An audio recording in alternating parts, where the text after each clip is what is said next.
Bom dia, boa tarde ou boa noite, dependendo de quando você estiver vendo esse vídeo.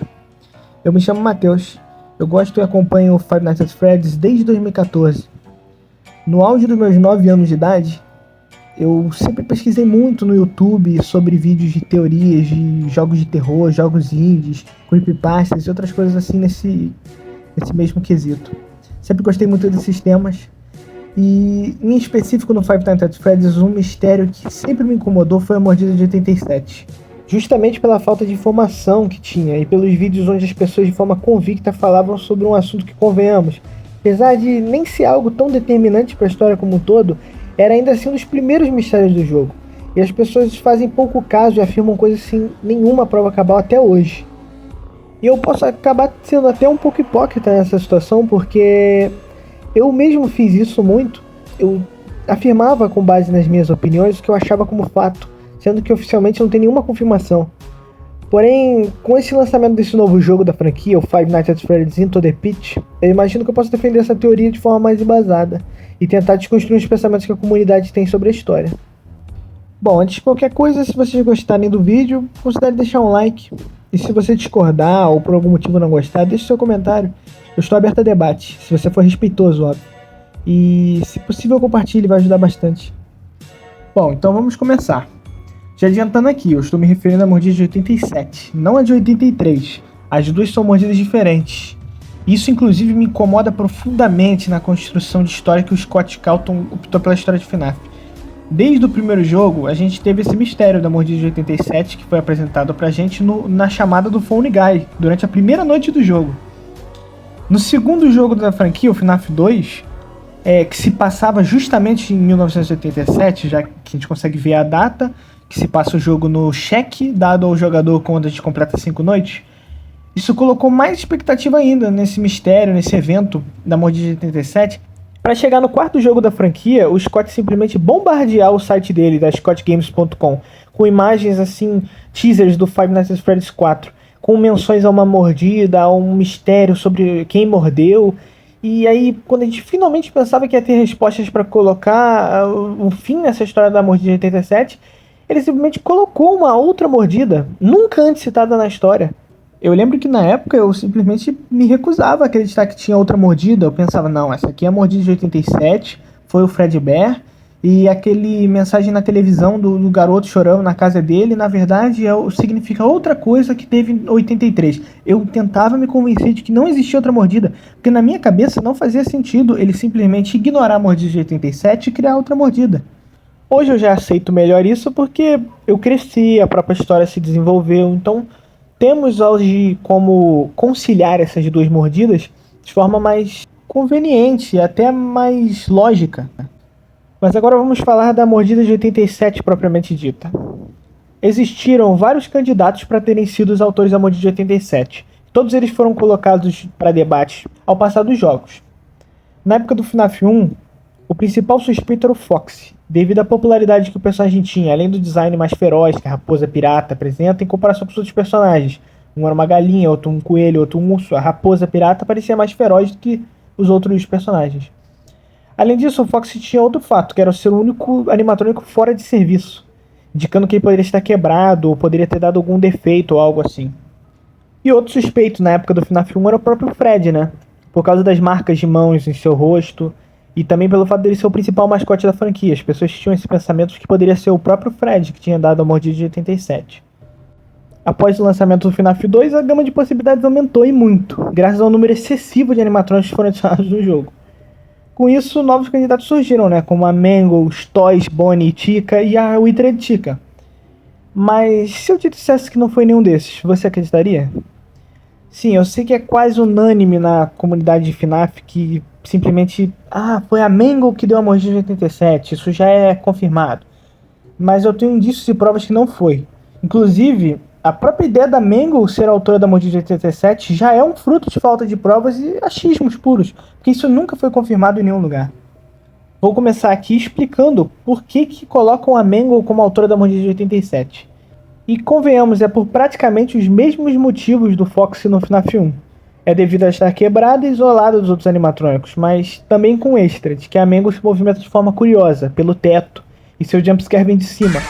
o que implica que ela ataca diretamente a cabeça do nosso personagem.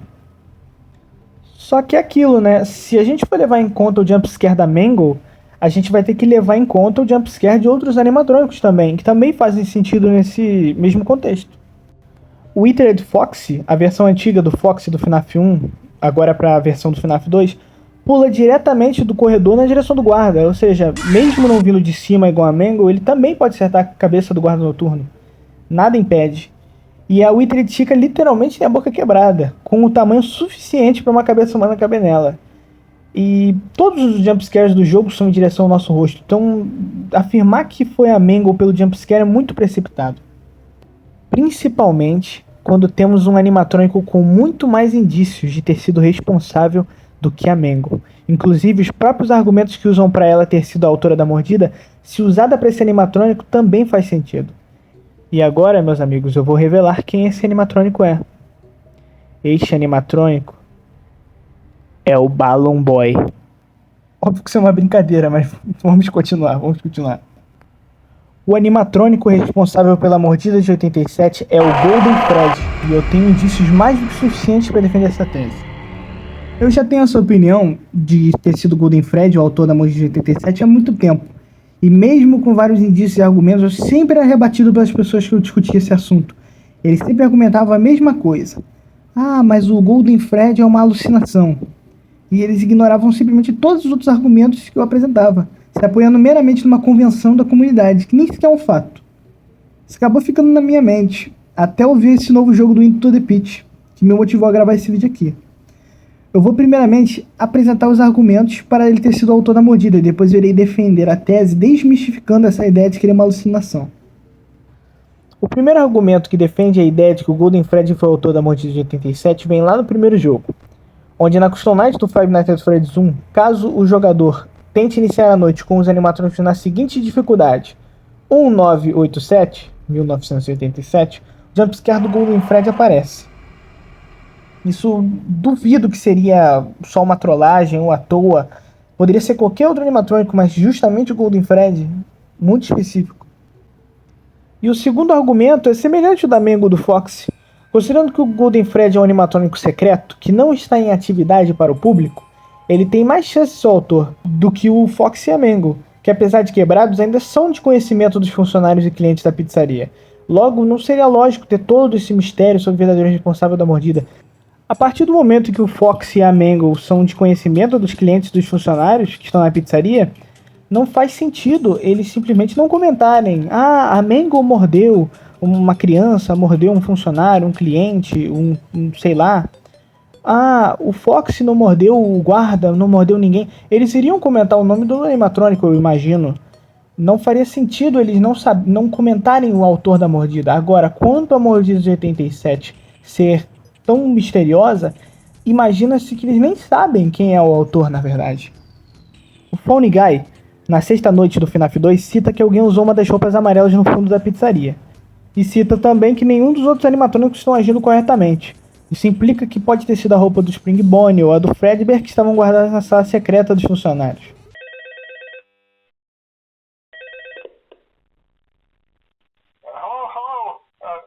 What on earth are you doing there? Didn't you get the memo? The place is closed down, at least for a while. Someone used one of the suits. We had a spare in the back, a yellow one. Someone used it. Now none of them are acting right. Listen, just finish your shift. E corrigindo, o traje amarelo citado na ligação não pode ser o do Spring Bonnie.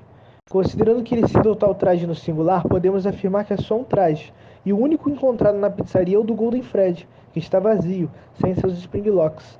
No FNAF 3 vemos que o Spring Bonnie ainda tem seus Spring Locks, que foram banidos bem antes de 87, após o evento do assassinato das 5 crianças em 85 e a mordida de 83. Mas o que sabemos é, a pizzaria do FNAF 2, após a quinta noite, foi fechada, como dito pelo próprio Phone Guy. Logo, algum incidente deve ter acontecido entre a noite 5 e 6. Ironicamente, a noite 6 é quando o próprio Golden Freddy passa a aparecer e atacar o nosso personagem. Uma coisa que é necessário se observar é de que o guarda noturno Jeremy Fitzgerald, das noites 1 até 5 do FNAF 2, é o mais provável de ter sido a vítima da mordida. Mas como o Jeremy Fitzgerald poderia ter ido trabalhar na noite 6 se ele foi mordido após a noite 5? Isso é, porque não foi o Jeremy que foi trabalhar após o fechamento da pizzaria, mas sim o Michael Afton, que utilizou o nome do guarda noturno para conseguir entrar na pizzaria ainda em busca de seu pai, William Afton, o Homem de Roxo. No FNAF 1, o Phone Guy, após se referir à vítima da mordida de 87 na primeira noite, diz que a vítima está viva, mesmo sem seu lóbulo frontal. They used to be allowed to walk around during the day too, but then there was the bite of 87. Yeah. It's amazing that the human body can live without the frontal lobe, you know? Now concerning your safety... Isso acaba nos trazendo duas possibilidades. Uma é de que, pelo fato do Michael Afton ter usado o nome de Jeremy para entrar na pizzaria se passando como guarda, o Phone Guy do FNAF 1 pode ter tido a ideia de que o Jeremy não morreu, mesmo que ele tenha falecido devido à mordida. E a outra possibilidade é de que o Jeremy realmente tenha sobrevivido, mas que não tenha relevância o suficiente para a história para ter sido melhor explicado. Tal qual as vítimas dos animatrônicos do FNAF 6, Pizzaria Simulator. Quando você não melhora os pontos de segurança e saúde, isso pode acabar causando acidentes e acarretando em processos judiciais para sua pizzaria. E alguns desses processos citam alguns acidentes muito específicos e muito grotescos de certa forma, mas um muito curioso por sinal. Os citam acidentes desde um garoto quebrar 100 ossos e ter sangramento interno grave, como também a cabeça de alguém ter sido mordida por um animatronic. Curioso, não?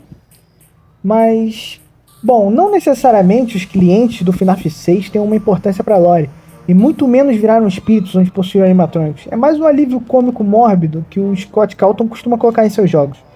O mesmo pode ter acontecido com o Jeremy Fitzgerald. Em FNAF 2, Golden Freddy se comporta de forma muito parecida do FNAF 1, com a diferença de que ele não é mais um animatrônico secreto, um easter egg, mas sim um inimigo no jogo. Ele aparece no corredor da frente e dentro da sala. Seu jumpscare é um pouco paranormal, considerando que ele se torna uma cabeça e ataca o jogador. Essa natureza fantasmagórica do Golden Freddy, teletransporte, mudar pôsteres na parede, textos em placas e aparições de It's Me no ambiente do jogo, fez com que por muito tempo a comunidade achasse que o Golden Freddy é uma mera alucinação. E quando eu digo alucinação, as pessoas já relacionam com os Phantoms do FNAF 3, que atacam o guarda, mas não matam, apenas quebram sistemas de câmera, de áudio, de ventilação. E com isso, muitos acabavam recusando acreditar que o Golden Freddy era o ator da mordida. Mas graças ao novo jogo, Five Nights at Freddy's Into the Pit, eu pude reforçar ainda mais essa tese, considerando que no jogo, nosso protagonista Oswald entra dentro de uma piscina de bolinhas, que por estar amaldiçoada e assombrada pelo Remnant, pela agonia das atrocidades e mortes que aconteceram na Fazbear, fez ele, entre muitas aspas, voltar no tempo, já que não é uma viagem no tempo, mas sim uma manifestação física das memórias da Fazbear. E convenhamos, é bem estranho, mas eu acho bem melhor do que o Scott estava tentando fazer antes de transformar Five Nights at Freddy's numa ficção científica. Acho bem melhor ser algo bem mais paranormal, bem mais fantasma mesmo, do que algo... Nossa, olha, é ciência, um elemento... Remnant, um elemento da natureza. Acho muito melhor ser algo fantasmático mesmo, fantasmagórico. Mas isso implica muito de que os remanescentes e a agonia podem fazer bem mais do que só causar alucinações e dar vidas a objetos inanimados como antes a gente pensava que era. Mas eles podem até criar manifestações físicas de coisas relacionadas a traumas e mortes. Logo, nada impede dos próprios Nightmares do Five Nights at Freddy's 4 serem manifestações do próprio Remnant, e nada impede também de eles afetarem o plano físico, deles conseguirem acertar uma pessoa, matar uma pessoa assim com brutalidade. Nada impede eles de serem físicos. E se a agonia e o remanescente em puro estado é capaz de trazer danos físicos a alguém, imagina uma alma de uma criança ligada ao traje do Golden Freddy. Considerando que o Fredbear é o Golden Freddy, eles são o mesmo animatrônico só que em épocas diferentes, isso acaba criando a ideia de que após a mordida de 83, a agonia gerada pelo sofrimento da criança chorona gerou uma marca, um trauma, dando certo poder paranormal para o Fredbear. E após a morte das crianças e o William ter escondido o corpo de uma delas no traje vazio do Fredbear, que se tornou o Golden Freddy, isso acabou dando mais poder ainda ao Golden Freddy. Então, concluindo, nada impede o Golden Freddy de afetar o plano físico, de ter mordido alguém. Ele não é uma alucinação, um fantasminha que simplesmente aparece na sala e é inofensivo. Ele consegue atacar o guarda noturno, ele inclusive ataca nos jogos. Isso criaram uma ideia, um conceito de que o Golden Freddy simplesmente não consegue atacar, e isso não é verdade, de que ele não teria capacidade de morder. Se você for olhar o próprio Golden Freddy, você já percebe nele características muito específicas, como por exemplo a boca aberta, que a gente analisou na Withered Chica, por exemplo, que é uma característica dela, o fato dele estar isolado na pizzaria e muito provavelmente fora do alcance das pessoas, assim gerando um mistério de quem deu a mordida. E também, se você for olhar, o próprio Golden Freddy, ele é sujo no FNAF 2, ele possui marcas de provavelmente sangue em sua boca. Então sim, se eu fosse apostar, pôr a mão no fogo em qual animatrônico deu a mordida de 87, seria o Golden Freddy. Eu acredito nessa teoria, e inclusive os indícios contra essa teoria, na verdade, já caem por terra, se baseando meramente em fatos do próprio jogo, da própria história do Five Nights at Freddy's. Então sim, pra mim, Golden Freddy deu a mordida de 87. E esses são os motivos e argumentos que eu tenho para defender minha tese. Espero que eu tenha explicado bem, e se vocês tiverem alguma discordância ou queiram adicionar alguma informação, sintam-se livres para comentar. Lembre-se de que ninguém é obrigado a acreditar em mim ou em nada, eu só estou apresentando minha opinião sobre essa franquia que fez parte da minha infância e adolescência. E esse foi o vídeo, espero que vocês tenham gostado. Eu pretendo postar vídeos sobre outros jogos e outros temas, se quiserem podem dar sugestões. Vou finalizando por aqui e... End communication.